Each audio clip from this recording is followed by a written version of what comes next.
Friday, Georgia Tech again at Colorado. Can the primetime Puffs hang in the trenches?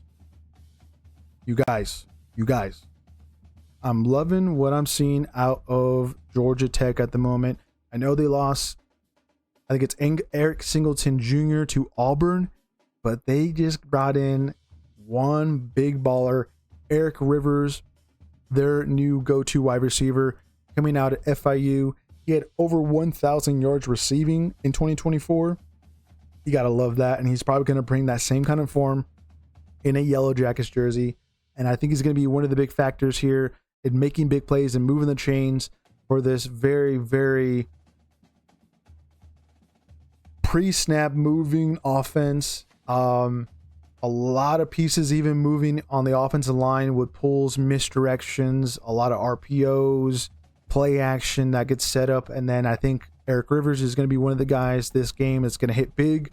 You got Kenlin Rutledge coming back at right guard. And then the other opposite guard for Georgia Tech, Joe Fusley, are both back. Guys that I've loved watching the last couple of seasons. Again, for Georgia Tech. It's kind of a new look offense for their opponents in Colorado, I would say, especially with Shedeur Sanders and company all moving on to the NFL. You're going to see a lot more RPOs, play action for Caden Salter, who comes in as a transfer quarterback out of Liberty. Did a lot of damage for the Flames. We'll see if he does a lot of damage for Colorado. But I am a bit worried. This offensive line for the Puffs only has really one guy coming back.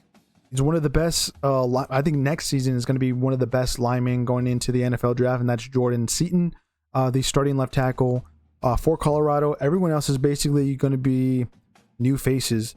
We'll see how that all works out. I think we're going to see a lot less sacks for Colorado this season. I think Salter, not that he's a little bit more athletic, but I think in terms of what and how this offense will operate, will be a little bit easier or a little bit harder to take down in the pocket.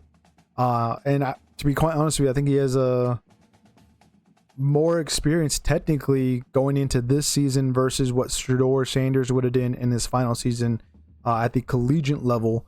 In terms of the FBS is more I'm getting towards, because technically Shedeur started his career at Jackson State. But at a higher level, I think Salter is going to be pretty well groomed to take this offense into some new directions. It's just, again, how is this going to look post Shedeur Sanders? Travis Hunter has also, won the Heisman for Colorado, a very big player on offense and defense. And then some other wide receivers, LaJohntay Wester and then Jimmy Horn Jr. Those guys are both gone. They went in the later rounds of the NFL draft. So it's just a ton of new weapons. How do you replace them? We're definitely going to see how Salter works. And then we're also going to maybe see Juju Lewis, who's the true freshman quarterback that was reported to at least say that he's going to get some playing time in this. Maybe there's going to be some kind of looks that we see where he gets plugged in and get him some playing time on the field and get acclimated to the collegiate level. He was the, if I'm not mistaken, number one quarterback out, or number one or top three quarterbacks out of this past recruiting class, which is pretty impressive because he foregoed and skipped a year to come to the collegiate level this upcoming season, which is pretty good for a guy that would have been technically the number one quarterback going into next year's recruiting class.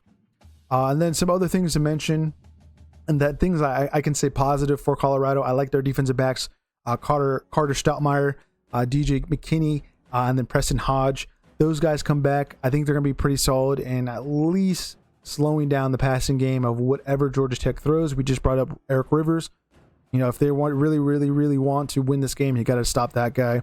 And then the linebacker core that's new to Colorado. They lost Hill Green to Alabama, but they bring in from Jacksonville State, who won Conference USA last year. Reginald Hughes should be a very high producer. He had over 80 tackles last season. And then Martavius French, who had 17 tackles for loss for Texas San Antonio. A very big piece in the Roadrunner defense last season. 17 tackles for loss is pretty impressive for just one player. We'll see if he can bring that form in a Colorado uniform. But we're going to go with, again, Georgia Tech like we already had in our quick picks.